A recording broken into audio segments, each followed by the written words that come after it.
एक बार एक बूढ़ी औरत को उसकी जिंदगी भर की अच्छाइयों के बदले फरिश्तों ने उसकी एक ख्वाहिश पूरी करने की मंजूरी दी।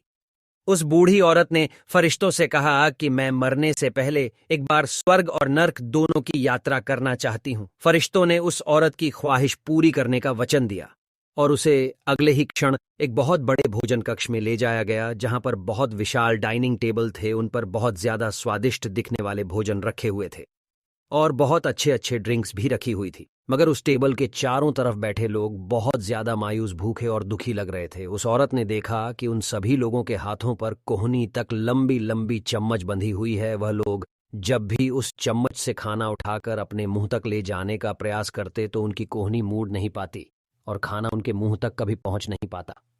बूढ़ी औरत ने फरिश्तों से पूछा, क्या यह नर्क है? फरिश्तों ने कहा, हाँ। औरत ने तुरंत कहा, मुझे यहाँ से दूर ले चलो। और अगले ही क्षण उस बूढ़ी औरत को एक भोजन कक्ष में लाया गया। उसी भोजन कक्ष में जहाँ पर बड़े बड़े डाइनिंग टेबल थे, बहुत स्वादिष्ट दिखने वाला भोजन और अच्छे अच्छे ड्रिंक्स टेबल पर सजाई गई थी।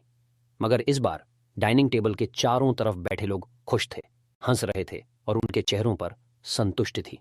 बूढ़ी औरत ने फरिश्तों से कहा, यह तो वही भोजन कक्ष है, वही भोजन है, वही ड्रिंक्स है, मगर फर्क इतना है कि यहाँ के लोग खुश दिख रहे हैं। ऐसा क्यों है? ऐसा क्यों है? क्या इन लोगों के कोहनी से चम्मच नहीं बंधी है? फरिश्तों ने उस औरत से कहा, ध्यान से देखो, इन लोगों के हाथों से भी कोहनियों तक चम्मच बंधी हुई है। फर्क सिर्फ इतना है कि इन लोगों ने एक दूसरे को खाना खिलाना सीख लिया है। दोस्तों हो, इस छोटी कहानी की तरह ही हम चाहे तो हमारे जीवन में इसी पृथ्वी पर ही स्वर्ग या नरक दोनों का अनुभव कर सकते हैं।